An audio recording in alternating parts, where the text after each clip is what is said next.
ایک عورت حضور کی بارگاہ میں آئی اور وہ مرگی کی مریضہ تھی. عورتوں میں ویسے ہی حوصلہ کم ہوتا ہے، اگر عورت بیمار ہو. وہ خاتون تھی، آ کے عرض گزار ہوئی، یا رسول اللہ مجھے مرگی ہے، میرے لیے دعا کرے. حضور ہمیشہ دعا کرتے، لیکن آج ایک سبق پڑھایا امت. حضور فرمانے لگے اگر تو کہے تو میں تیرے لیے دعا کر دیتا ہوں، اللہ شفا دے گا، اور اگر تو کرے صبر، گویا مرگی کے ساتھ ہی گزارا کرے، تو حضور فرمانے لگے پھر میں دعا کروں گا، اللہ جنت عطا کرے گا. فوراً کہنے لگی یا رسول اللہ آپ دعا کریں، اللہ جنت ہی عطا کرے. حضور نے دعا کر دی، اللہ اسے جنت عطا کر دے. صحابہ فرماتے ہیں پھر اس نے عرض کی یا رسول اللہ جب مرگی ہوتی ہے نا تو میرے جسم سے کپڑا ہٹتا ہے، عورت ہو حیا مانے. محبوب نے دعا کر دی، جتنی بھی مرگی ہوتی تھی جسم سے کپڑا نہیں ہٹتا.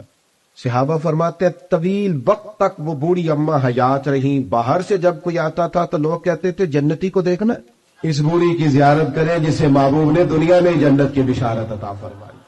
حضرت عبداللہ ابن حذافہ رضی اللہ تعالیٰ عنہ کو رومیوں نے قید کر لیا. جب بادشاہ کے سامنے لے گئے نا، بادشاہ سے اس کا سپہ سالار کہنے لگا کہ بندہ ضائع کرنے والا نہیں. اس نے کہا کیا کریں، ان کو کسی طریقے سے معاذ اللہ عیسائی بنایا جائے. تو بادشاہ کہنے لگا 2-3 چیزیں ہیں جس سے کوئی بندہ بھی خریدا جا سکتا ہے. اس نے سب سے پہلے حضرت عبداللہ ابن حذافہ سے کہا کہ جتنے پیسے آپ کہیں گے آپ کو ملیں گے، آپ اس دین میں آ جائیں. حضرت عبداللہ ابن حذافہ ہنس پڑے، فرمانے لگے تجھے کس نے بادشاہ بنایا، تو بڑا بیوقوف آدمی ہے. اس نے کہا کیا مطلب؟ فرمانے لگے نادان، میں تو تلوار لے کے میدان میں آیا ہوں، مجھے دولت کمانی ہوتی میں تجارت کرتا، میں تجارت نہیں کر رہا، میں تو شہادت کے لیے نکلا ہوا ہوں، اور تو مجھے کہہ رہا ہے پیسے لے لے. اس نے دوسری بات کی، اس نے کہا کہ میں بادشاہ ہوں، میرے نیچے جتنے بھی عہدے ہیں وہ آپ عہدہ کہیں گے آپ کو دے دیا جائے گا، آپ اس طرف آ جائیں. تو حضرت عبداللہ ابن حذافہ کہنے لگے میں حضور کا صحابی ہوں، اور صحابی ہونے سے بڑا عہدہ دنیا میں ہے ہی کوئی نہیں.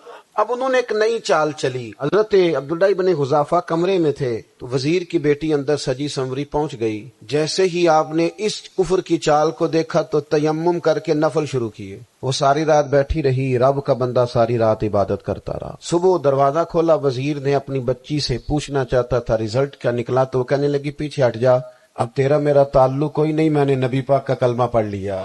بادشاہ جب پوری طرح ہار گیا نا، اس نے کہا مار دو. تیل گرم کیا ایک کڑاہی میں، اور جب آپ کو اس میں ڈالنے لگے تو آپ کی آنکھوں میں آنسو آ گئے. بادشاہ کا خیال ہوا شاید نرم ہو گئے ہیں. کہنے لگا روئے کیوں؟ فرمانے لگے سوچتا ہوں جان ہی ایک ہے تو دل کرتا ہے ہزاروں ہوتی تو ایک ایک کر کے محبوب کے نام پہ قربان کرتا، جب میرے پاس ہے ہی ایک.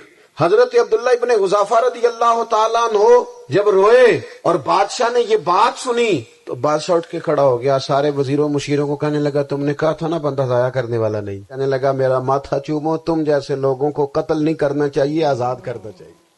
نماز 5 وقت ہے، ایمان ہر وقت ہے.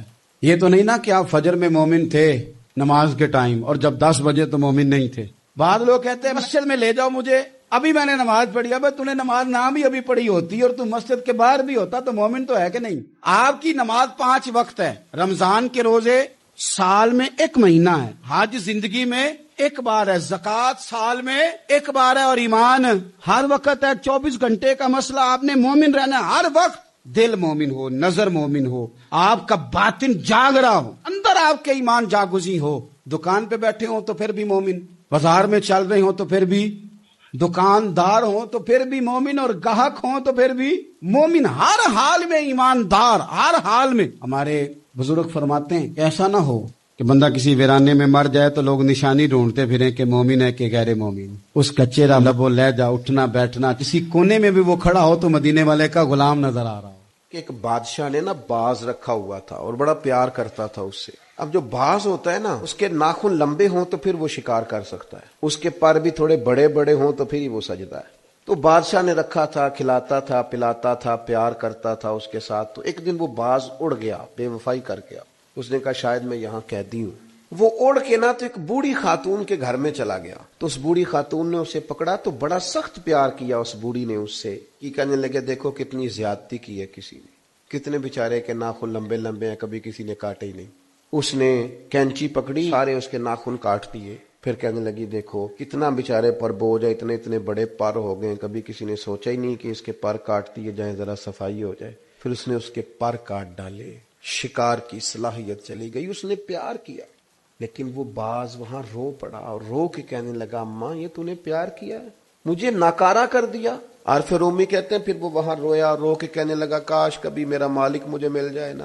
فرماتے ہیں وہ بادشاہ ڈھونڈتا ڈھونڈتا آ گیا تو باز پھر زور سے رویا، کہنے لگا میں سمجھتا تھا کہ تو جو میرے ساتھ کر رہا ہے یہ محبت نہیں ہے، لیکن اب مجھے پتا چلا ہے کہ اس نے کی تو محبت ہی تھی پر میرے پاڑی کاٹ ڈالے سارے.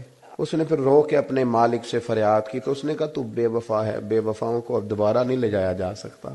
اس نے کہا میں نے بے وفائی کی سزا بھی تو پائی ہے نا. بادشاہ نے پھر اسے معاف کر دیا اور اپنی پناہ میں لیا. عارف رومی لکھنے کے بعد لکھتے ہیں کسی سے محبت ضرور کرو پر اس کے پر تو نہ کاٹو، اور کسی سے محبت ضرور کرو پر اس کی آزادی تو نہ چھین لو. محبت کرو لیکن ایسا نہ کرو کہ جس سے تم محبت کر رہے ہو وہ اس محبت کی وجہ سے تکلیف میں آ جائے.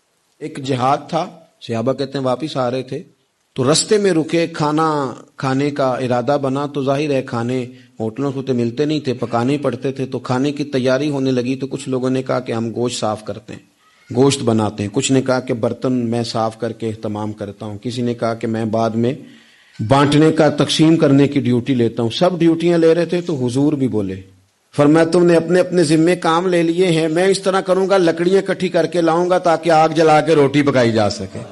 صحابہ کہنے لگے فدا کا روحی و قلبی، سونے دل بھی قربان، جان بھی قربان، فدا کا ابی و امی، ماں بھی قربان، باپ بھی قربان، ہم جو حاضر ہیں یہ کام کرنے کے لیے. تو حضور نے فرمایا میں تم سے ممتاز نہیں ہونا چاہتا، مل جل کے رہنا چاہتا ہوں تمہارے بیچ. آپ جب لوگوں کے بیچ وقت گزارتے ہیں تو تبھی تو ان کے دکھ سکھ کا آپ کو پتہ چلتا ہے، اور جب آپ اپنا لیول ہائی کر کے اوپر اٹھ جاتے ہیں تو پھر آپ کو کیسے پتہ چلے گا کہ عام آدمی کس تکلیف میں مبتلا ہے.